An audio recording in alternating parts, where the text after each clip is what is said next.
Во внатрешната македонска револуционерна организација имало граѓани на Бугарија, како и граѓани од останатите држави на Балканскиот полуостров, кои влегле во организацијата за да ја покажат својата солидарност и да учествуваат во ослободувањето на Македонија. Тие активно учествувале во борбите пред, за време и по Илинденското востание. Дел од нив ги дали своите животи за слободата на Македонија. Димитар Стефанов е етнички бугарин, кој посветено изслужил на македонската кауза. Тој бескомпромисно ја бранел независноста и сувереноста на македонската организација, како задграничен представник и член на Серскиот револуционерен округ. Во македонското револуционерно движење честопати биле присутни и инволвирани на било какви начини и бугари по потекло. Сега тука се разликува нивното дејствување во однос на македонската кауза. Дел од бугарите кои што се вклучени во македонското револуционерно движење се застапувале за македонската кауза, се придржувале до принципите на македонската револуционерна организација, но имало и примери на бугари кои што дејствувале во македонското движење, меѓутоа со цел да ги реализираат стремежите на бугарската влада, бугарската политика, односно големо бугарските државни интереси.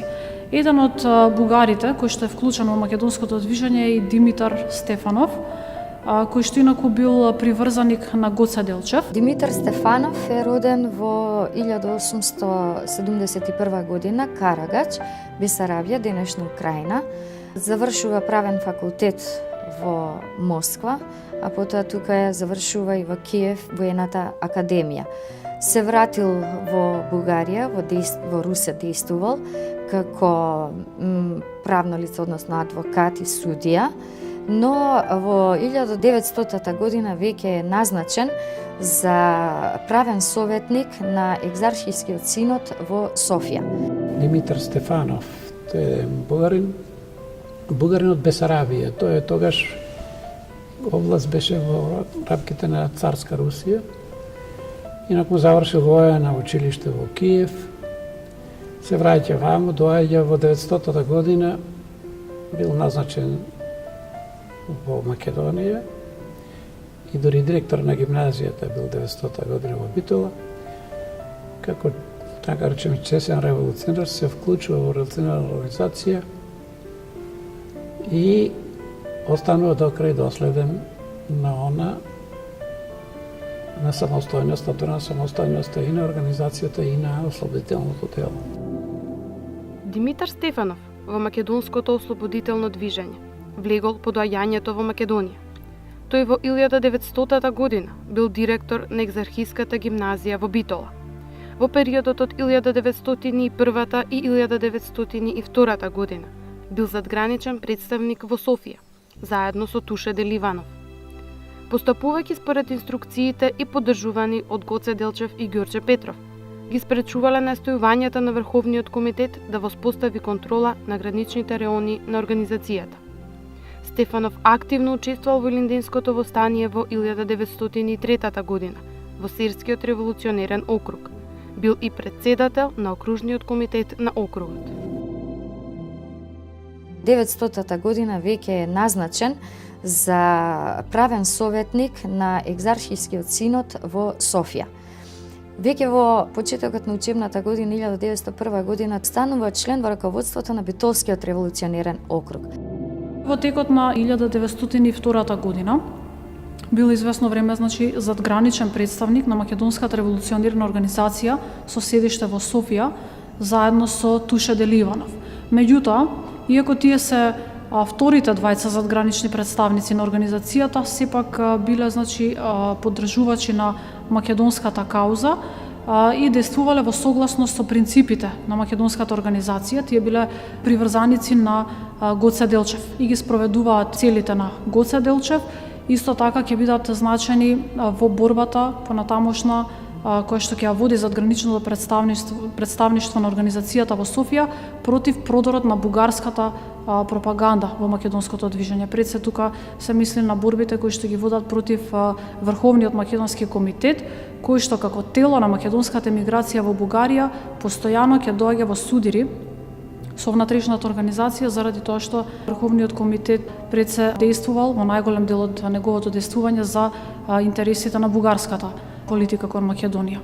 За време на Илинденското востание, тој веќе действува уште во мај 1903 година по Серскиот револуционерен округ заедно со четите на Јане Сандански.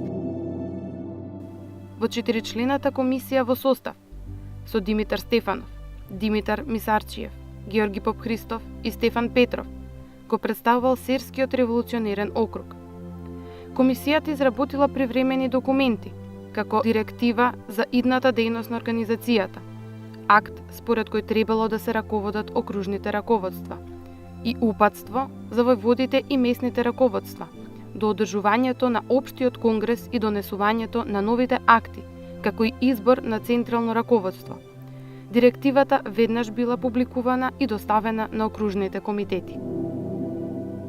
Тој ќе учествува и на Рилскиот конгрес во 1905 година, каде што бил одреден повторно за затредничен представник заедно со Ѓорче Петров и Петар Попарсов. Димитар Стефанов учествувал и во Балканските војни, и тоа како водач на чета, а учествувал и во Првата светска војна, каде што бил и тешко ранен. Веќе од 1918 година тој живее во Бургас, кај што има високи политички позиции, дури бил и главен на општинското раководство во Бургас и до крајот на животот ќе живее во Бургас, кога ќе почине во 1940 година. Покрај големиот број бугарски граѓани, кои пожртвувано делувале за слободна Македонија, не е мал бројот ни на оние кои делувале во насока на остварување на големо бугарските интереси. За жал, историјата бележи имења како Иван Гарванов, амбициозен и бескрупулозен агент на бугарската власт, кој истрајно работел во остварување на каузата на тогашната бугарска политика.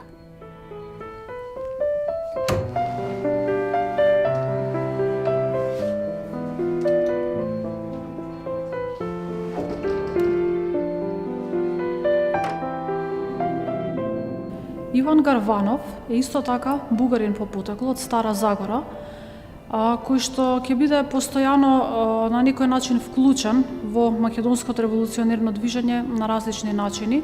Најпрво ќе биде еден од професорите, учителите во Солунската екзархиска гимназија во Солун, меѓутоа како агент на бугарската влада поставен тука. Подоцна, во март 1897 година, ќе биде формирано едно тело од проекзархиските кругови во Солун, познато како Тајно револуционерно братство, чиј што председател ќе биде токму Иван Гарванов. Во него влега уште од така поистакнатите екзархисти Димитар Мирчев и Спас Мартинов, двајцата македонци, Спас Мартинов инаку од Битола. Ова тело инаку било формирано по иницијатива најверојатно на бугарската влада, Врховниот македонски комитет, како главни инспиратори за создавање на ваква организација во Солун, чија што цел била да ги собере на едно место сите оние приврзаници на бугарската екзархија, проекзархиски настроените пред се македонци, кои што тука действуваат. Целта на оваа организација всушност била на некој начин противставување на македонската револуционерна организација и незиниот централен комитет. Ова тајно бугарско револуционерно братство всушност действувало со идејата за автономија на Македонија, значи си присвојувало за себе цели кои што биле всушност идентични со целите на македонската револуционерна организација, но целта била да се придобие што поголем дел од македонското население во тој регион во рамките на оваа организација, која што понатаму би работела за бугарските интереси. Бугарското револуционерно братство, бидејќи зад ним стоеше и екзархијата, зад ним стои бугарските дипломатски представници во Македонија, свештеничкиот апарат, и тие успеа да создадат некои јадра своји или групи во Прилеп, во Кавадарци, во Велес, и тоа ги загрижа организација затоа што можеше да дојде до внатрешни судари и затоа решија на некој начин да се спогодат, да се договорат, и на вистина тоа е со попуштање од страна на Иван Хаджи Николов и Татарчев се постигна спогодба со тоа што да се распушти бугарското братство и на тие да се вклучат во организација. Меѓутоа поставија услов, тоа беше прифатено еден од нивните луѓе да влези во Централниот комитет, а друг да влези во окружниот комитет, во Солунски окружен комитет и на тој начин да влезе внатре во организацијата. Уште повеќе што веќе во предходно и беше доста прилично заострена ситуацијата внатре, дори тие подготвува убиства на членови од Централниот комитет на револуционерната организација и во една ваква ситуација дојде да се постигне спогодба која што ја подпиша доктор Христо Татарчев и на тој начин сега им се возможи нивното влегување во револуционерна организација. Навистина братството формално беше распуштено, не постоеше како структура, но затоа пак тие влегоа оние пробугарските елементи внатре во раководството, директно во раководството на револуционерната организација. Интересно е тоа што братството претходно барало некои од нивните членови да влезе во Централниот комитет, но луѓето од Централниот комитет биле многу внимателни при изборот на личноста кој што треба да влезе во Централниот комитет. И во таа смисла воопшто во прво време не допуштиле тоа да биде агилниот Иван Гарванов, него му дале една маргинална улога, колку било корисно, практично или прагматично помирувањето со братството. Најинтересно е, ако го цитираме Ѓорđe Петров, и тој бил еден од најголемите противници за помирување со братството, едноставно вели капитуланти сме ние. Многу позната е неговата девиза: помирувањето со братството представува втерување на волкот во трелото. Колку Ѓорđe бил во право, се покажа набрзо. Во 1901 година во Солун се случува провала во Централниот комитет, каде што се уапсени Христо Матов Перетошев, Христо Татарчев и Иван Хаджи Николов. Затоа има различни толкувања кој се и како ја организира, меѓутоа има доволно елементи дека тоа е преку Врховниот комитет, одредени луѓе кои се испратени во Солун да ја предизвикаат таа провала, за да дојдат на удар членовите на Централниот комитет. И навистина скоро целиот Централен комитет беше уапсен тогаш. Иван Хаджи Николов во овој паничен момент да не падне целата кореспонденција, архивите, печатот во рацете на османлиската власт, тој ја предава целата кореспонденција на Иван Гарванов. За ова бил известен и Даме Груев, во тој момент се наоѓал во Битолскиот затвор. И во согласно со Даме Груев, Иван Гарванов го превзема раководството на Централниот комитет на организацијата. Користејќи се со манипулации, Гарванов успеал да ја легализира својата позиција за председател на Централниот комитет. Веднаш потоа системот на колективно централизирано делување на организацијата и безпоговорно извршување на одлуките од страна на подредени органи и членови го заменил со персонален централизам. Целта на бугарската пропаганда не да се реши македонското прашање во полза на македонската организација, чија што цела автономија на Македонија. Меѓутоа, автономијата е сваќана како приодна етапа кон понатамошна целосна независност, додека бугарската пропаганда низ целиот овој период имала всушност главна цел да предизвикува најразлични провокации во Македонија преку уфрлување на чети, преку забрзување на одлуката за општо восстание со цел да се отвори, да се актуализира македонското прашање и да се предизвика вмешување на големите европски држави во решавањето на тоа македонско прашање, при тоа надавајќи се дека прашањето ќе се реши во полза на големо бугарските државни интереси, а не во полза на македонската организација, чии што цели биле сосема спротивни од она што била целта на бугарскиот двор, на бугарската влада. Иван Гарбанов со неговите помошници, всушност, задграничните представници кои што се сменети, Христо Матов и доктор Христо Татарчев, ќе успее да спроведува една политика која што ќе води кон восстание во Македонија, иако дел од македонскиот револуционерен кадар биле против кревање восстание, односно, таквите кадри како Гоце Делчев се застапувале да се води една стратешка војна, сметајќи дека отворен судир со отоманските војски ќе доведе всушност само до пропаст на македонското дело.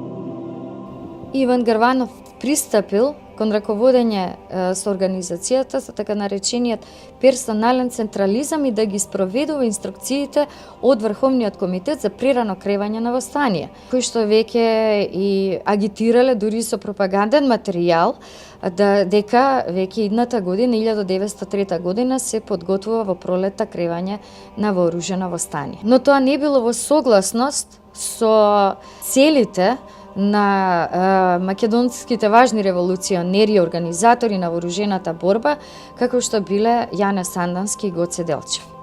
На Солунскиот конгрес се донесе решение за кревање на востанието и тоа го направи, се разбира, Иван Гарванов, она што беше долгорочно проектирана политика како треба да се постапи натре во организацијата, за да може на овој начин со предизвикување на такво востание, спета ќе се нанесе удар на организацијата, ќе дојде деморализација на населението и тога ќе се јави Бугарија како фактор, мислам, и пред меѓународниот фактор, големите сили, ќе се исполни дека таа што односно од Бугарија зависи мирот или, да речеме, или ќе има бунтовно или востаничко движење во Македонија.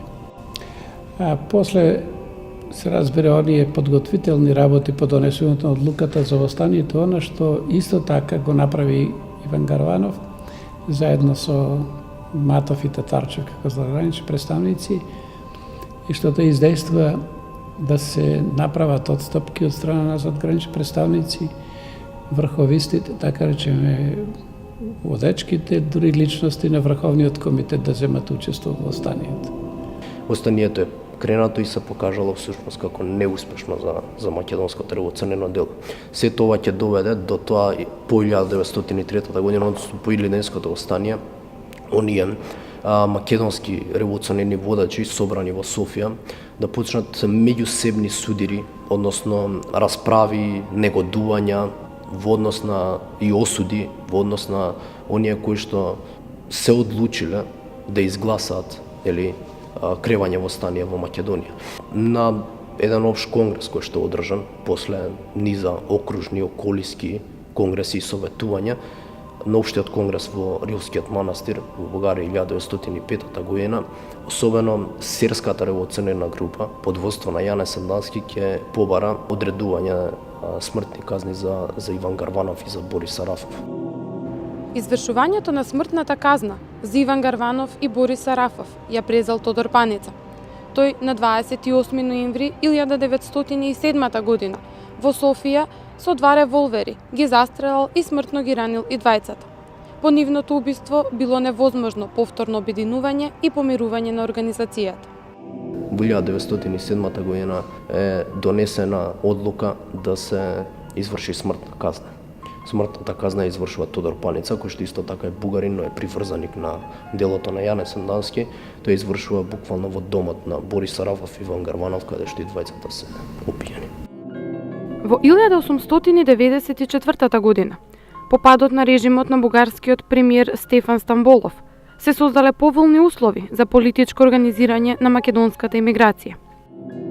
На територијата на Бугарија како слободна држава мигрирале голем број на население од Македонија, особено интелектуалната елита, бидејќи тоа што останало овде во рамките на Османската империја имало многу помалку можности за изразување или за било каква општествена, културна или друга дејност, и со тек на време оваа елита станала магнет кој што привлекува дополнително нови маси од Македонија кои што се движат кон Бугарија. Британските согледувања констатираат дека во Бугарија има значително зголемување на населението и оценката е дека тоа не е последица на природниот прираст, туку е последица на македонската емиграција и таму се прави една интересна анализа, се оди до таму што дури се утврдува колку голема улога имаат македонците воопшто во животот на Бугарија. Во таа смисла изведена статистика колку македонци има вкупниот број на учители во Бугарија, пресметено е дека некаде околу 300 офицери во бугарската армија се по потекло од Македонија, од вкупно 8 митрополити, дури 4 се по потекло пород македонци, што значи ги имаме на секој чекор во бугарското општество. Тоа е голем потенцијал за во секоја смисла, и во економска и во политичка смисла, меѓутоа тоа е потенцијал кој што може да биде опасен и на едната и на другата страна, и за самата Македонија, и за самата Бугарија. За Бугарија е опасен потенцијал затоа што со таквиот прилив тоа не станува само политичко прашање, туку тоа е економско прашање за Бугарија. На таквите луѓе треба да им се обезбеди престој и живот. Но од друга страна пак големото присуство на македонците во Бугарија и нивното влегување во јавните институции раѓа незадоволство кај бугарските граѓани, бидејќи македонецот се нашол во надпревар со бугаринот по неговата служба, по неговото парче леп, и во висок степен бугарите се чувствуваат дури и фрустрирани. Најдобра потврда за тоа представува еден разговор помеѓу бугарскиот трговски агент во Солун, Атанас Шопов, иако е трговски агент, станува збор за сушто што исполнува улога на дипломатски представник, меѓутоа трговски се именува затоа што Бугарија се уште не е наполно независна држава и е под покровителство на османиската држава, па затоа се именува трговски агент. Во неговиот разговор со солунскиот Валија во 1904 година, во врска со македонските работи, во врска со настаните и движењето на чети од Бугарија кон Македонија и обратно назад, интересно е кога Валијата го прашал Шопов дали македонците уште бујствуваат во Бугарија. По таа смисла, Шопов му одговора како да не бујствуваат, Паша Ефенди, кога македонска е толпата по улиците, тие не ги презедоа најдобрите места, тие не ги презедоа сите служби, тие ги презедоа министерствата, практично тие презедоа се во Бугарија. Избавете не од нив заради Бога. Сушност, што сакал да кажал Шопов? Ослободете не, вие расчистете овде, во Османлиска Македонија со македонците, ќе не спасите и нас во Бугарија од нив. Но се разбира, тоа е само една изјава даден во еден момент пред еден државник на една голема империја со која што Бугарија често пати има расипани и развалени односи. Од друга страна, во официјалната политика Шопов секогаш настоја македонците да ги представи како бугари. Значи, по руско-турската војна, нали, кога се создава бугарското књежество, значи еден голем дел македонци, нали, се доселуваат во Бугарија, создават се македонски друштва и така. Сега бугарската буржуазија и бугарскиот државен врв, нали, и кнезот, нали, дворецот, нали, сакат да ги користат тие, значи македонци сакат да ги користат за своји цели. И за тоа македонците создават примерно македонско друштво. Потоа, нали, под притисок тоа друштво става македонско-бугарско или бугарско-македонско. Или ако не може да стане, нали, тогаш па веќе, нали, права се дублират и така и така. Сега во 1893 година се знае, нали, дека се создава Натрешна револуционна организација. Во 1895 година се јавува, нали, тоа македонски комитет, нали, кој значи во декември 95 година, нали, става Врховен македонски комитет. Ова била една организација на македонската емиграција која што имала за цел давање на морална и материјална поддршка во иднина на македонското револуционерно движење и пред се било предвидено нивното дејствување да биде преку легален пат. Меѓутоа, уште во истиот тој период, бугарската влада насетила дека ова македонско движење во Бугарија, во Софија, може да биде искористено за бугарските цели и бугарските интереси. За председател на Македонскиот комитет бил избран Трајко Китанчев, чесен и енергичен македонец, тогаш пратеник во бугарскиот парламент. Во почетокот се става Трајко Китанчев, македонец, нали, почтен човек, нали, во то и се користи таа работа, нали, за да се провоцира така нареченото мелничко востание во 1895. Трајко Китанчев сваќа дека е, нали, користен за туги цели, нали, за бугарски цели и умира од срцев удар. И тогаш во декември 1895 година веќе комитетот е Врховен, нали, македонски комитет. Со тоа, нали, веќе покажува амбиција да управува и Натрешната револуционерна организација. И кој става, нали, на чел? Става генерал Данаил Николаев. Во тој период започнува вмешување на бугарската политика, на бугарските политички и воени кругови во активностите на македонската емиграција во Софија.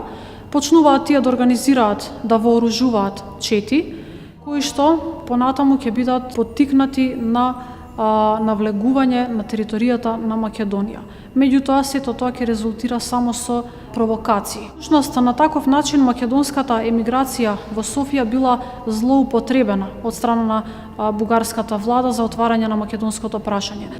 Интересно е тоа што многу пати кога начело на македонската емигрантска организација во Софија, Врховниот македонски комитет, доаѓале луѓе кои што биле македонци по потекло, тогаш доаѓало до подобрување на односите на емигрантската организација со внатрешната организација, соработка и честопати и материјална поддршка добивала внатрешната организација во однос на пари, во однос на вооружување. Таков е примерот со периодот кога начело на Врховниот комитет доаѓа Христо Станишев, кој што е македонец по потекло од Кукуш, тука доаѓа до подобрување на односите.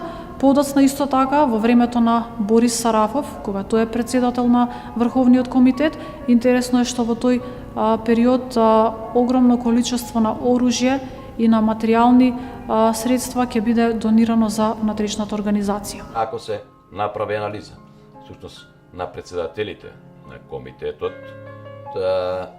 врз основа на тоа кој од каде потекнува и од какво етничко потекло е, тогаш многу лесно ќе се разбере политиката што овој комитет ја има воопшто кон Македонија и генерално кон тајната Македонодrinска револуционерна организација. Така, например, најзострени односи имаме во времето на генералот Даниел Николаев, човек кој што е родом од Бесарабија, тоа е денешна Украина, тогашна Русија, кој што градел односно воена кариера во Бугарија и нешто подоцна во времето на Стојан Михајловски, кога тој е председател, а подпредседател е генерал Цончев. Во 1901 година, по падот на Борис Сарафов од позицијата председател на Врховниот македонски комитет, на чело на Врховниот комитет е избран Стојан Михајловски. Тој е човек интелектуалец од висок ков, истакнат и интелектуалец и општественик во бугарските средини, дипломирал право во Франција, човек кој што во меѓувреме е дописен член на Бугарското книжевно друштво, всушност тоа е денешната Бугарска академија, човек кој што предавал на Софискиот универзитет, сатиричар, поет, значи навистина интелектуалец од висок ков. Меѓутоа тој е човек кој што всушност служи само како маска за да се прикрие активноста на Врховниот комитет, односно тој е маскотата на Врховниот комитет пред бугарското општество, бидејќи зад него стојат сосема други личности, а пред се тука е Иван Цончев, генерал од бугарската армија. Цончев подоцна ќе биде избран за подпредседател на Врховниот македонски комитет и всушност политиката и раководењето со ова организација го има Иван Цончев. Голем број на дејци на македонската внатрешна организација влегле во преговори во тој период со Врховниот комитет, имали лични средби со генерал Даниел Николаев во Софија. Тука е средбата на Гоце Делчев во февруари 1896 година, каде што целосно се разидуваат околу идното действување на таа емигрантска организација, па потоа средбата со Дамјан Груев и слично. Значи, тука првпат всушност сватиле македонските револуционери дека целта на оваа емигрантска организација во иднина е да се наметне целосно врз раководењето на македонското револуционерно движење. До подобрување на односите помеѓу тајната Македонско-Одринска револуционерна организација и Врховниот македонски комитет дошло за време на председателствувањето на Христо Станишев, кој бил македонец од Кукуш. Соработката била продлабочена за време на председателствувањето со Врховниот македонски комитет на Борис Сарафов, кој исто така е македонец по потекло од село Либјахово, Неврокопско. Нешто подоцна доаѓаме не само до заострување на односите, туку и до целосен прекин на односите помеѓу Централниот комитет на тајната Македонодrinска револуционерна организација и Врховниот македонски комитет. И не само прекин на односи, туку тие влегоа во отворен конфликт, во отворена војна заради различните концепти и погледи во врска со македонското прашање. Наспроти тоа пак, ако погледнеме времето кога начело на Македонскиот комитет, односно Врховниот комитет се наоѓа македонци, тогаш секогаш имаме многу порелаксирани односи на оваа институција со Централниот комитет. Таков е примерот во времето на Трајко Китанчев, потоа во периодот на Христо Станишев, човек, интелектуалец, родом од Кукуш, инженер, неверојатен интелектуалец, во тоа време многу негови дела и ден денес стојат во Бугарија, како архитект. Понатаму, времето на Борис Сарафов, кој што исто така е македонец. Всушност, уште во времето додека Борис Сарафов е председател на Врховниот македонски комитет, во тој период имало тајни договори помеѓу Иван Цончев и Борис Сарафов околу превземањето на македонското револуционерно движење. Нивниот тајен план бил Борис Сарафов да замине во Македонија и тука да ја превземе внатрешната македонска организација, додека пак Иван Цончев да поднесе оставка во бугарската армија на неговата офицерска должност и да го превземе раководењето со Врховниот комитет во Софија. Цончев е тој кој што е еден амбициозен, инаку тогаш беше подоцна во пензиониран, кој што настоеше по секоја цена да се наметне начело на организацијата, да ја превземе офицерите, да ја превземат организацијата. Тие дори раководат со востанието и се воде едни, така речеме, подолго трајни преговори. Михајловски е само маскота за да помине приказната пред бугарското општество и пред европската јавност, додека Цончев е човекот кој што ги врши балканите работи на Врховниот македонски комитет. Цончев е човек близок на бугарскиот двор, на бугарскиот кнез, човек кој што градел кариера цело време во бугарската армија, човек кој што дал заклетва на крајот на криштата на бугарскиот устав и на бугарскиот кнез дека верно ќе му служи, и разбирливо е дека навистина верно му служил, но не и на македонското дело. Намерата на Цончев во договор со бугарската политика и во интерес на бугарската политика е што побрзо да се испровоцира востание во Македонија, а причина за тоа е именувањето на Фирмилијан за владика во Скопје. Фирмилијан е србин по потекло, но е именуван за патриаршиски владика преку Цариградската патриаршија, бидејќи србите нема автохтона црква во османлиската држава, беа принудени да бараат компромиси со работка со Цариградската патриаршија, а всушност тоа се разбира се тоа беше насочено против бугарската пропаганда во Македонија. Ете во една таква констелација Иван Цончев набрзо ќе почне да подготвува чети и да ги испраќа во внатрешноста на Македонија, а од друга страна пак Стојан Михајловски ја води онаа друга легална кампања преку печатот, преку медиумите, преку устна реч во Бугарија против дејците на Тморо. Нивната главна намера е компрометирање на раководството на македонското револуционерно движење, потоа што на задграничните представници Гоце Делчев и Ѓорче Петров, а преку тоа и на Централниот комитет, при што започнуваат една крајна, невкусна, непринципиелна кампања со која што проповедаат дека дејците во Македонија први не се способни да организираат востание никогаш, а еве овие како генерали, како воени лица, веднаш може да мобилизираат луѓе и да го направат тоа. Втора работа, тие го поттикнуваат населението да не им укажуваат доверба и поддршка, бидејќи наводно дејците на Тморо, средствата кои што ги собирале од населението за вооружување, ете ги трошат за своји лични потреби во Бугарија, а никогаш не е испорачено доволно оружје, и на крајот на краиштата тие проповедаат дека кога тие ќе застанат на чело на востанието во Македонија, зад нив стои Бугарија, а зад Бугарија е Русија. Улогата на генералот Иван Цончев е тоа дека исто е бил близок со Фердинанд. Значи па потоа се спроведували, значи некои акции. И тие акции, пошто значи станува збор за периодот 1901-1902 година, така нареченото горноџомајско востание. Овој период значи кулминираат нарушувањето на односите помеѓу внатрешната организација и емигрантската организација во Софија. За на крајот сето тоа да заврши со најпрво горноџумајското востание, тоа е таа голема провокација од есента 1902 година, кое што пак ќе ја убрза одлуката за општо востание во Македонија, кога Иван Гарванов со Солунскиот јануарски конгрес и донесува таква одлука за започнување на востанието.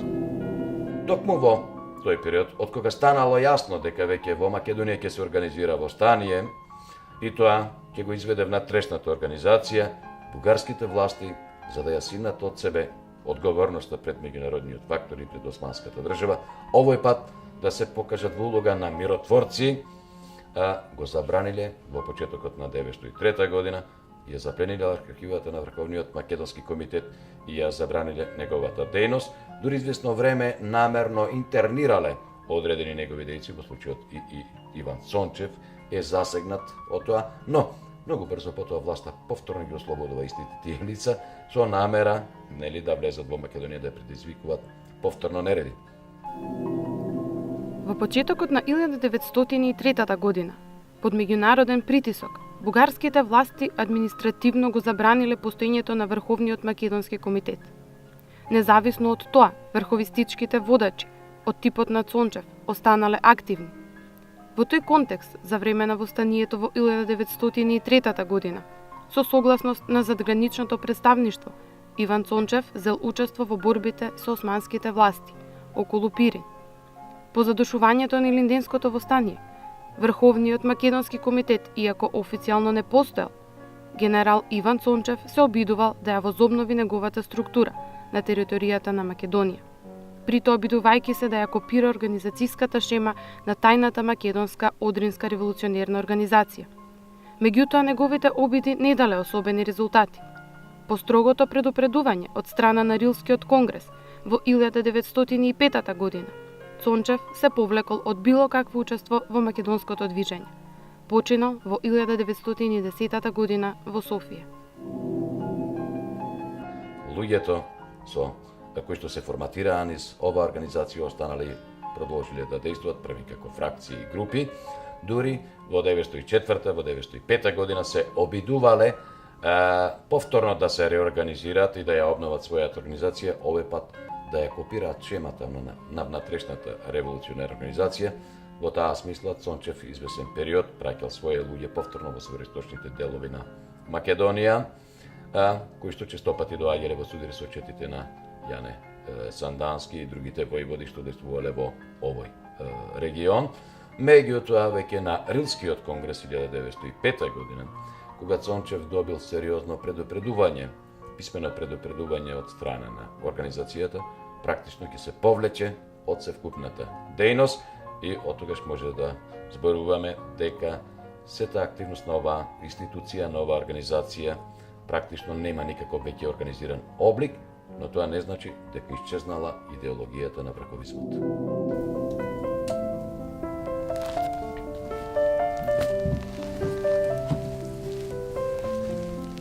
Илинденскиот идеал беше изневерен. Наместо слобода, Македонија ја покри мракот на ниските интереси и манипулации на другите балкански држави и големите сили. Во вакви околности, македонскиот народ продолжи да сонува дека ќе го огрее сонцето на уште еден нов, успешен македонски Илинден.